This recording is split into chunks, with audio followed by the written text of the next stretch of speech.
All right. Well, good morning and welcome to New Life. Thanks so much for choosing to spend part of your Sunday morning with us. If you missed the first welcome, we're still glad you're here.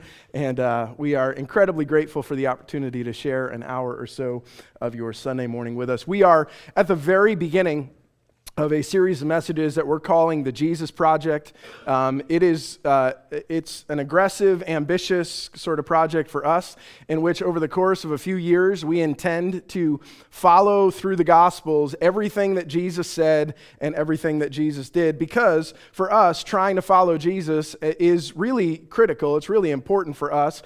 And for what I've discovered, at least from several years of pastoring and preaching and kind of trying to lead people, is we all have an image of Jesus that we have created for ourselves that tends to think like us, tends to act like us, tends to think exactly and want to address people exactly the way that we would like to address people, this Jesus that we create for ourselves tends to essentially tell us over and over again, you're pretty good and there's some other people out there that are not so good, but you're not one of them. And that's the image of Jesus that we tend to create for ourselves, is an image that tends to confirm for us over and over again that our suspicions about ourselves are correct and our suspicions about other people are correct. And what we find in the Gospels is that Jesus does not actually comfort us with those thoughts all that often. In fact, more often it seems like he provokes us to really take a hard look at ourselves, pay attention to ourselves, understand ourselves, and sometimes be made uncomfortable with ourselves in the hope that we might have some growth out of those uncomfortable places. Because I don't know about you, but I have discovered, at least in my life, that when I grow, I am not usually in comfortable places. I'm usually in places where I have been made uncomfortable, and that's the place where I get stretched, and that's the place where I grow. And so we are in the very beginning stages of this Jesus Project series of messages, and together today we're still in Christmas messages. So we're going to be in very familiar territory. We're going to be in Matthew chapter 2. Again, words will show up on the screen for you if you didn't bring your Bible with you, so that you can follow along with us together this morning. Most of us, we've grown up, I think most of us grew up culturally Americans. Most of us grew up in, sort of going to social studies classes, learning about American history. We talked about this a couple of weeks ago. And we tend to think as American people that our way of life is generally the best way of life. We have this sort of cultural bias towards the things that we like and the things that we care about and the way that we were raised and the way that we grew up. And part of your American cultural heritage, and whether you know it or not, is you have an inherent distrust and mistrust of authority figures. You do.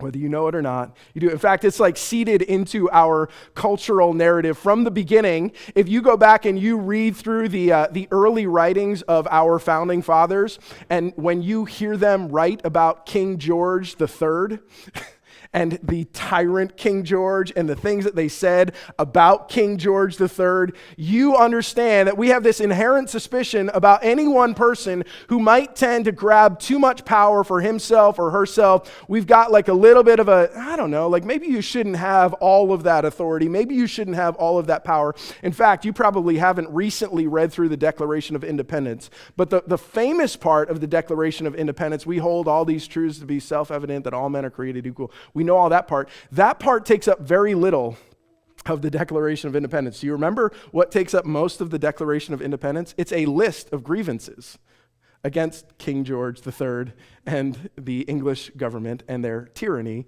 over the American people. We have this inherent distrust, mistrust, and suspicion of people who have too much authority. We are in an evangelical Protestant church. There is an inherent mistrust and distrust of people like a pope.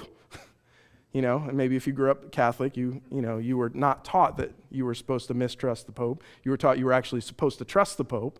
But if you grew up Protestant like me, you grew up learning that it was dangerous that any one single person should have too much power, should have too much authority. How could there be one Pope over all of the churches? How is it possible that any one person could happen to speak for God? And in fact, if you read the writings of the early reformers, people like Martin Luther and John Calvin, you read the things they wrote about the popes that were in charge in their day, they make the early founding fathers of America look like saints compared to the things that they wrote about the Pope and his power and his authority. And yet we find like there's this part of us as human beings that we are, no matter how much mistrust and distrust we have of those people gaining too much power, we have this weird inclination to, when someone seems to speak for us and when someone seems to sort of tap into something that we care deeply about, we have this inclination to lift them up, put them up on a pedestal somewhere, and almost worship them, because it seems to me that humans are inclined to worship. This is part of who we are as human beings. In fact, if you look around at our culture, our world today, we're sort of set up to worship things and to worship people. We find politicians that we like and we set them up and we almost worship and exalt them. We find religious leaders that we like and people that we think speak for us and we almost worship and exalt them. And if you're not sure what worship looks like, you could go to any sporting event, and you would find exactly what worship looks like. In fact, there are people who bring championships to your team that you might actually worship. Tom Brady, just in case you're wondering who we're talking about there. There are people like literally, I feel like there's this inherent sense of reverence and this inherent sense of I want to exalt this person up onto a pedestal. And yet what we find, right, this is this weird paradox of us as human beings. We exalt people up onto a pedestal, and then when they inevitably fall off the pedestal, we love to throw stones at them, don't we? We love it when the person who seems like we lifted them up, all of a sudden things start to fall apart for them. It's this weird, perverse obsession that we Americans have with watching people's lives unravel. And the amount of hatred that you can, sort of generate for people that you've never met in your entire life, but that you sort of worship, that you put up there, and then all of a sudden you saw their lives start to fall apart. It's this weird thing for us. And I think it's because we as human beings, we have this inclination towards worship. We have this inclination to take a person or persons and put them up on a pedestal somewhere. And we also have this knowledge inside of ourselves that no human being is capable of bearing the weight of our worship. There's not a single human being that you've ever met that's capable of bearing the weight of being lifted up onto the pedestal that you put them on. Whether it was a religious leader, whether it was a political leader, whether it was a sports figure, whether it was a person in your life, a pastor, a priest, a preacher, somewhere along the line that you elevated up, there's no one on earth that's actually capable of bearing the weight of all that worship. And yet we keep putting people up there. Maybe, what we're going to talk about together today, is maybe there isn't anybody in your life that's worthy of being worshiped. And that might come as a relief to you. Your parents aren't worthy of being worshiped. And as you get older, you recognize that more and more. Your children aren't worthy of being worshiped. Your boss isn't worthy of being worshiped, no matter what he asks. Your pastor isn't worthy of being worshiped. The priest, the preacher, the politician, none of us are worthy of being worshiped. And yet, what we find in the story of Jesus is there is this one place that we can go to satisfy this human inclination that we have to worship, if we have the humility and the self-awareness and the genuine sincerity to seek after it. Here's how Matthew picks up the story in Matthew chapter 2, verses 1 and 2. Now, after Jesus was born in Bethlehem of Judea, in the days of Herod the king, behold, wise men from the east came to Jerusalem, saying, "Where is he who has been born King of the Jews? For we saw his star when it rose, and we have come to worship him." And now, most of us, we're familiar with this, and you recognize, we're 3 weeks or whatever past Christmas, and we're not supposed to still be in here, but we got a lot of gospel material to get through before we get into any of the other stuff. And so we're still in these very familiar passages to us. And so these wise men, it wasn't necessarily three, we don't know exactly how many of them there were, but these three wise men that have sort of formed the basis of this, kind of legendary and mythical moment that they came together to Bethlehem, and they were there with the shepherds, and they were there with the sheep, and all of that stuff probably isn't the way that it happened. In fact, it says just after Jesus was born in Bethlehem in the days of Herod the king, these wise men came from the east from a great distance, probably traveled from somewhere in modern day Iraq, and they took a long journey out of their country, out of their homeland, into this little village of Bethlehem. And before they get to Bethlehem, they arrive in Jerusalem because their approach, their reason for showing up is they've seen this star. Now, these guys are, now we don't like to talk about this because it's church and, depending on what kind of church you grew up in, these guys are what you would call astrologers. Like they literally, it's right there in the text, and we're not making anything up. They literally were looking at the stars, and they were trying to read the fortunes of humanity in the stars. These are not the kind of people that good Christian people are like, yeah, let's take the word of the wise, we call them the wise men, but the word in Greek is the magi, which means magicians. These are magicians who come from a foreign country into the land that Jesus was born in, and they come to the King of Israel and they say, we have read in the stars that a king has been born here, a king who is going to rule over the Jewish people, a king who's going to rule over this nation of Israel. And so we've come to worship him.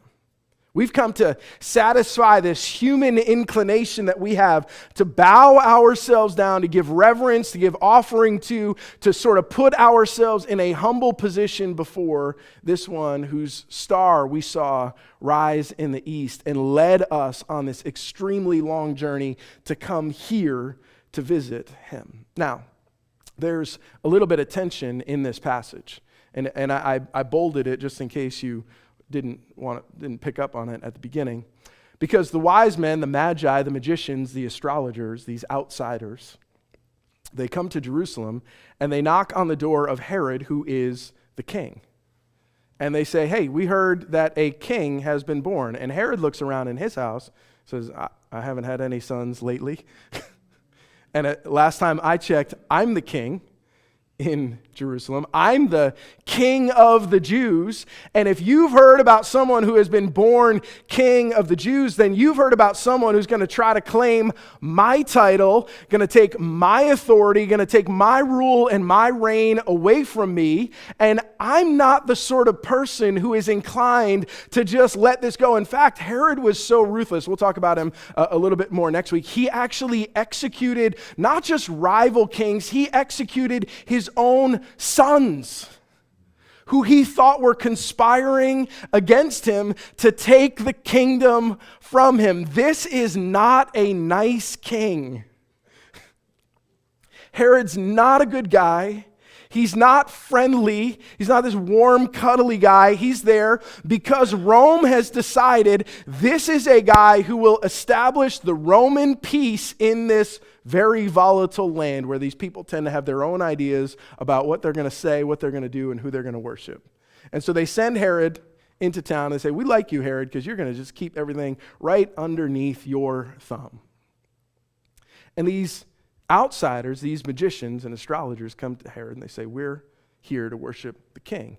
But underneath the surface of just they're here to worship the king, there is a tension in the story between the insiders and the outsiders. There's a tension here in Matthew's little story about Jesus that we don't often think about, which is that Herod and his crew, they are the insiders. In fact, Herod is tied in politically, but he's also tied in religiously. He's sort of woven all of these strands of life together. He rebuilt the temple for the Jews, not because he really cared to worship, but because he knew it was a good political move for him. So he built this massive, beautiful temple, the remnants of which are still in Jerusalem if you go visit. And he took this political influence and he used this religious influence. He merged the two together and he created this culture where his people sort of told him what he wanted to hear, because that's what you do to a king like Herod. You don't tell Herod the truth. You tell Herod what Herod wants you to tell him, because he's a king like that. And there's a tension between these insiders in Jerusalem and these magicians, astrologers who have come from this very distant land and said, we saw the star of one who is born King of the Jews, and we are not insiders to religious or political life here inside of Jerusalem. We are way outside of that system. We're way outside of that culture, but we've still come because we want to worship the one who's been born. There's something significant about this child. And when Herod the king heard this, he was troubled, and all of Jerusalem with him. And assembling the chief priests and the scribes of the people, he inquired of them where the Christ was to be born. And they told him, in Bethlehem of Judea, for so it is written by the prophet, and you, O Bethlehem, in the land of Judah, are by no means least among the rulers of Judah. For from you shall come a ruler who will shepherd my people, Israel. Herod the king hears this news from these magicians who have traveled from the great distance, and he actually makes the right interpretation of the news that they bring to him. They said, we have heard, we saw the star of this one who is born, King of the Jews. We saw it rise in the east, and we have come to worship him. And Herod, when he gathers all of his group together, he doesn't say, hey, tell me where the king is supposed to be born, because he knows where the king is supposed to be born is in his house. He says, where's the one who would be born the Christ, the Messiah, not just a king of the Jews, but where would the one who is going to be the king of the Jews going to be born? Where is the one that all of these other people are going to be looking towards? Where's the one who their hopes and their expectations are pinned to? Where does that one come from? Because I know, like, if I had another son, I've got plenty of sons. I killed a couple of them already. I could establish myself with another one later. But he's not interested in that. He says, where is the Christ to come from? Where's this ruler that would establish his throne and his rule and his reign over my people? Where's he coming from? And the people who are in Herod's court, they do something that's dangerous, which is, again, they tell him the truth. They don't like to do that, but he's sort of put them on the spot. Where does this one come from? And they respond in the words of a prophet named Micah, who had written about 800 years before this event happens, who had written in Micah chapter 5, said, looking forward into the future, that from this little village of Bethlehem in the land of Judah, that would be small and insignificant among its other tribes and among its other clans, would come a ruler who would shepherd the people of Israel. Would come a ruler who, in the way that Micah sees it, in the way that Matthew relates it to us here, would actually care for and gently lead his people. Would lead them, actually, in the rest of the quote in Micah chapter 5, would lead them into this feeling and this sense of peace and security that would last forever as this king leads, rules over them, and shepherds them. For out of you, Bethlehem, will come someone who will care for my people. And here's the contrast. Herod doesn't care about the people. Herod's not there to shepherd the people. Herod's sons that he's going to sit on the throne after him, they're not there to make sure that the people are cared for and that they experience peace and that they experience prosperity. Herod and his sons and the ones that are coming after him, they are there to make sure that they experience peace. They're there to make sure that they experience prosperity on the backs of the people that God has actually entrusted to them. They're not there because they care about leading people and shepherding people and loving people and showing compassion to people. That's not in Herod. What's in Herod is this ruthless desire to rule for himself. But he understands at least this much, that when the insiders come and sit him down and say, well, Herod, if you're going to look for the Christ, you got to go to Bethlehem. This is where we're going to find the one who would come to rule over and shepherd our people. And so then Herod summoned the wise men secretly and ascertained from them what time the star had appeared. And he sent them to Bethlehem, saying, go and search diligently for the child, and when you have found him, bring me word, that I too may come and worship him. Because I'm such a humble, gentle, compassionate, merciful king that I've had a change of heart.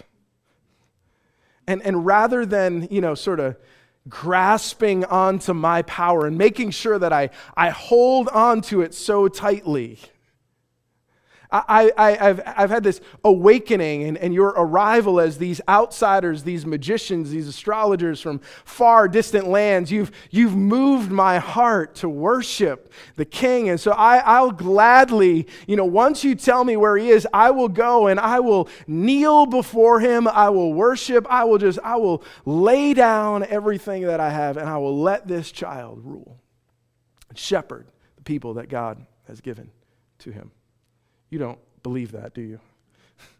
And the wise men, right? They don't believe it either. And let's be honest, the insiders inside of Herod's court, his chief priests and his scribes and his religious, experts who gathered together and said, yeah, Herod, this is where the child is going to be born. They don't believe it either. They have all of the correct information available to them.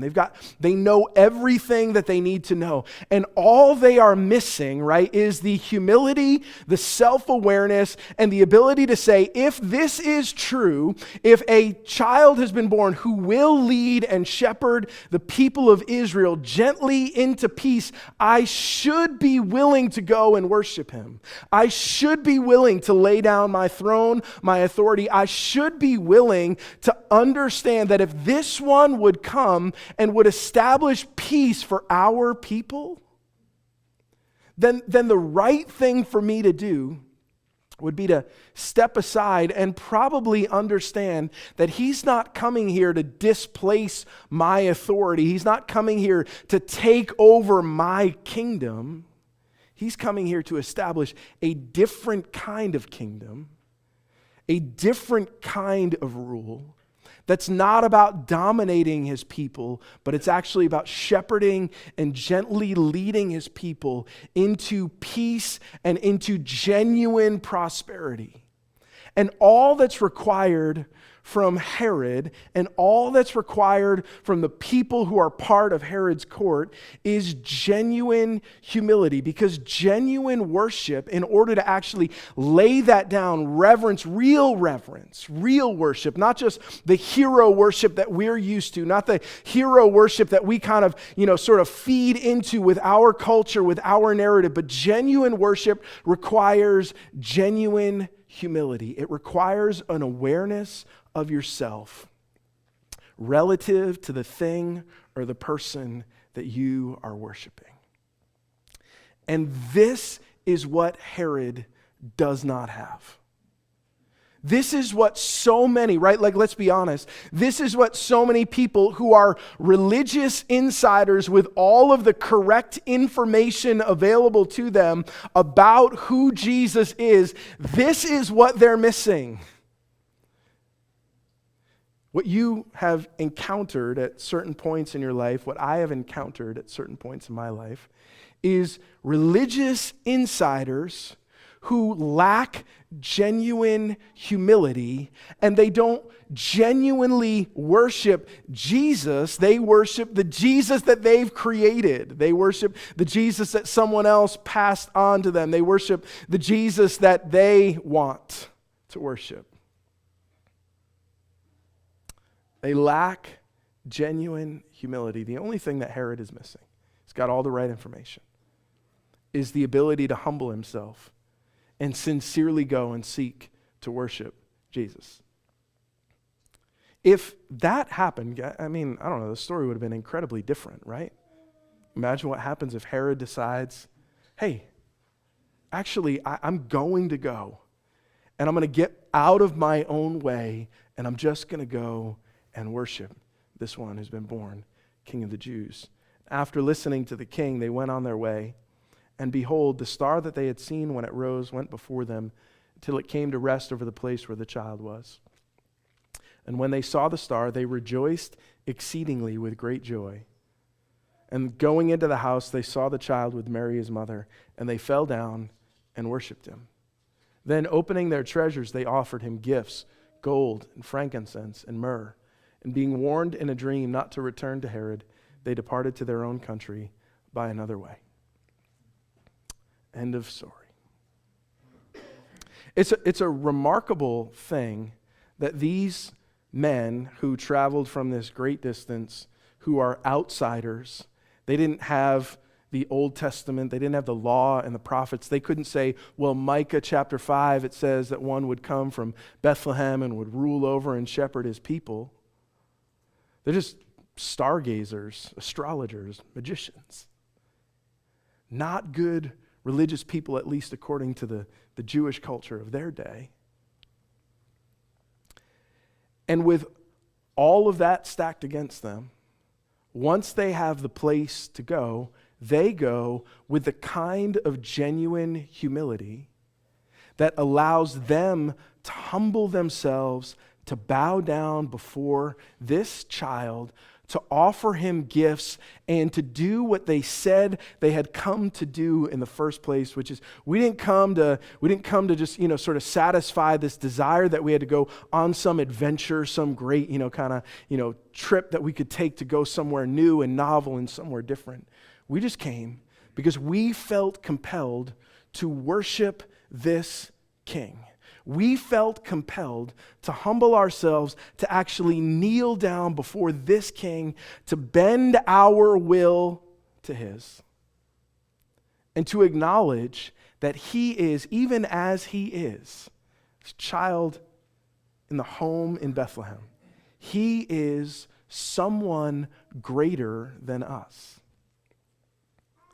He's someone that's worthy of our worship. And in fact, what they understand is the thing that I think we should understand today, is that there is one who's worthy of the weight of our worship.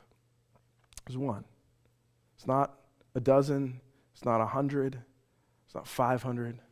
There's just one who's worthy of the weight of our worship. And I think that so many insiders, religious insiders, reject this notion that they could actually come and worship Jesus as he is.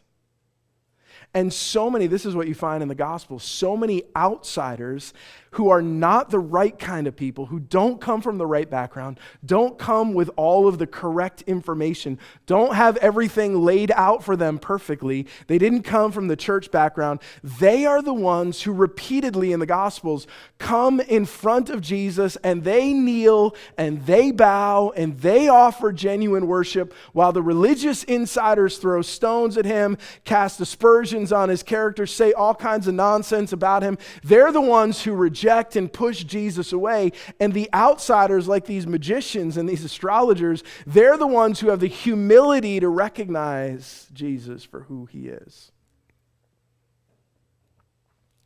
And what you find in the Gospels is what you find in this story, is that Jesus is rejected by insiders, but worshiped by outsiders. This is an amazing thing. Because the insiders, they've got all the right information. They know all the right things. Religious experts, people who are tied into Herod and Herod's son after him, and the power system and the power structure, and the chief priests and the religious leaders and the experts in the Old Testament that knew everything that there was to know about things that God had said to his people. They knew all of that stuff. And they keep looking at Jesus, and instead of embracing this need for humility in their hearts, they get proud and they kind of, puff out their chest and they say, well, Jesus, listen, if you just kind of come along with us, we could get you some power, we could get you some authority, we could make something of you if you're just willing to sort of bow to what we want from you. If you're willing to make yourself over into our image of the Messiah, into our image of what God would do when he showed up among his people, if you're willing to do that, then yeah, we'll go for the ride with you. We could use you. You'd be useful to us. And over again, the religious insiders look at Jesus and say, no, no, thank you. Unless you're willing to come into our version of you, we can't really do much with you, except at the end, crucify you.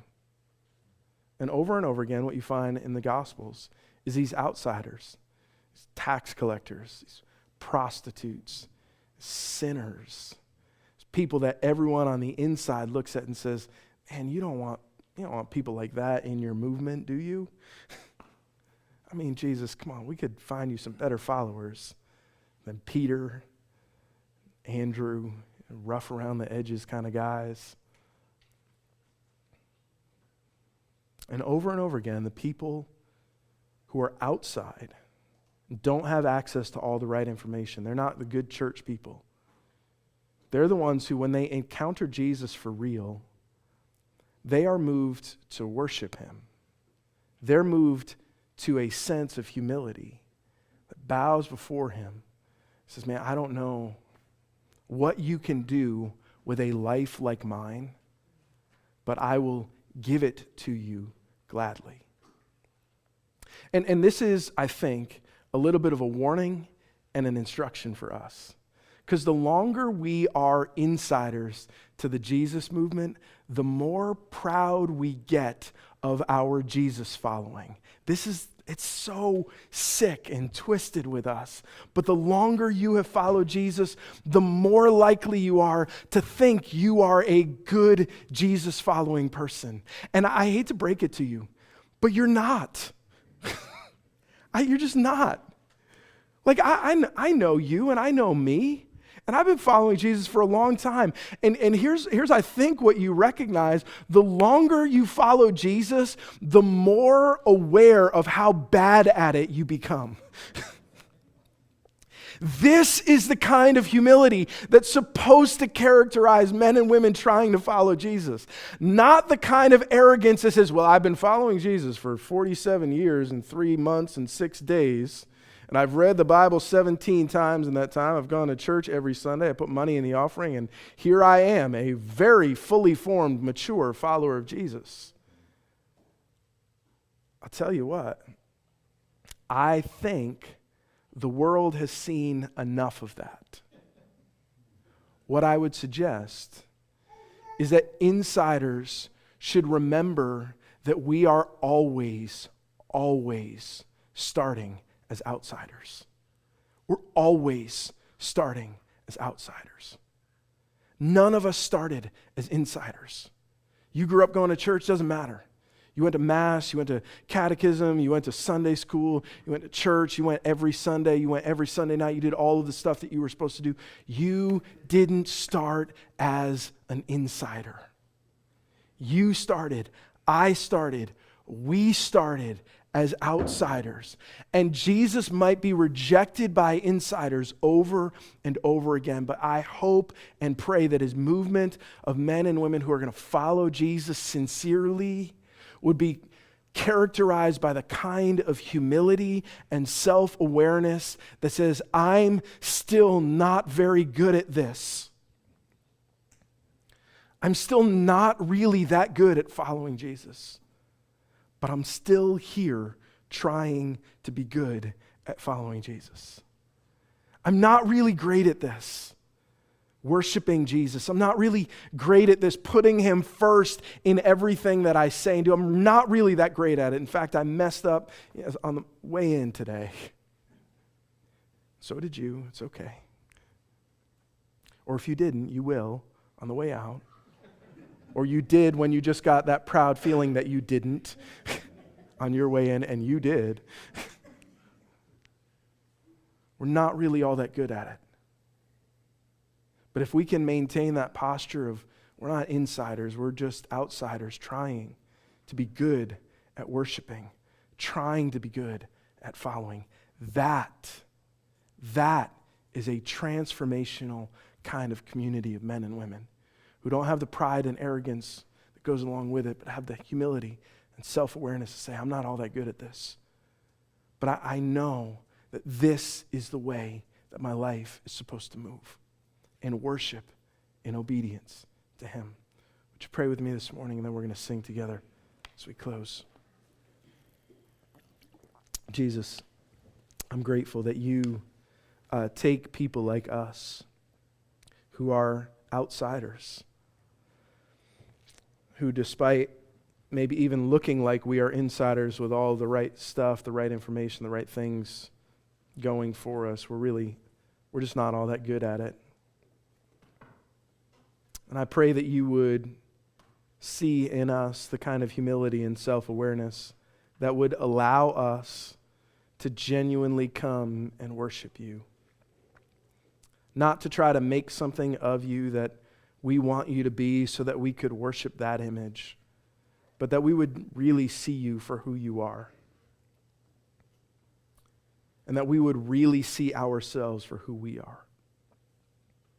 And that we would have the wisdom and the courage of those first outsiders to come and worship you, that we would see ourselves as we are, see you as you are, and we would embrace our need and our longing to worship the one who is worthy of the weight of our worship, and that we would worship nothing and no one else the way we worship you. It's in your name that we pray. Amen.